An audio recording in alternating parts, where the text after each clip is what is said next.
కారం రంగు రుచితో ఉంటుంది. ఆచి మిరపపొడి అదరగొట్టే కారం రంగు రుచి. సిల్వర్ స్క్రీన్ మీద కనిపించడం కంటే న్యూస్ హెడ్లైన్స్ లో కనిపించేందుకే ఎక్కువ ఇంట్రెస్ట్ చూపిస్తుంటారు బాలీవుడ్ బ్యూటీ ఊర్వశి రౌతేలా.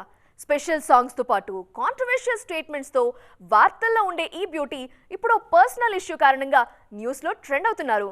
ఇంతకీ ఏంటా ఇష్యూ అనుకుంటున్నారా? అయితే చూసేయండి. ఇన్నాళ్లు ఐటమ్ సాంగ్స్ తో టాలీవుడ్ స్క్రీన్ మీద సందడి చేసిన ఊర్వశి రౌతేలా రీసెంట్ గా డాకో మహారాజ్ సినిమాలో బాలయ్యకి జోడీగా కనిపించారు. ఈ సినిమా తర్వాత సౌత్ సర్కిల్స్ లోనూ ఊర్వశికి మంచి ఫాలోయింగ్ ఏర్పడింది.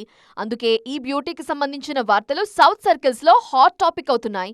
ఎప్పుడూ ఏదో ఒక వార్తతో న్యూస్ హెడ్లైన్స్ లో ఫ్లాష్ అవుతుంటారు ఊర్వశి. దబిడి దిబిడి కాంట్రవర్సీ టైంలోనే సైఫ్ మీద దాడి గురించి మాట్లాడి చిక్కుల్లో పడ్డారు ఈ బ్యూటీ. తర్వాత సారీ చెప్పి కూల్ చేసేశారు. ఆ తర్వాత తనకి గుడి కట్టారంటూ మరో రచ్చ చేశారు.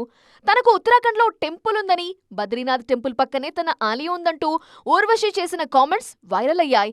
అంతేకాదు సౌత్లో కూడా తనకి అలాంటి టెంపుల్ ఒకటి ఉంటే బావుంటుందంటూ మరోసారి సౌత్ ఆడియన్స్ అటెన్షన్ ని గ్రాప్ చేసే ప్రయత్నం చేశారు. ఇప్పుడు మరోసారి హెడ్లైన్స్ లోకొచ్చేశారు ఊర్వశి. ఎమిరేట్స్ విమానంలో తన లగేజ్ మిస్ అయిందంటూ పోలీస్ కంప్లైంట్ ఇచ్చారు. అంతేకాదు ఆ లగేజ్ లో 70 లక్షల రూపాయల నగలున్నాయంటూ షాక్ ఇచ్చారు. ఈ న్యూస్ ఇప్పుడు ఫిల్మ్ సర్కిల్స్ లో ట్రెండింగ్ లో ఉంది.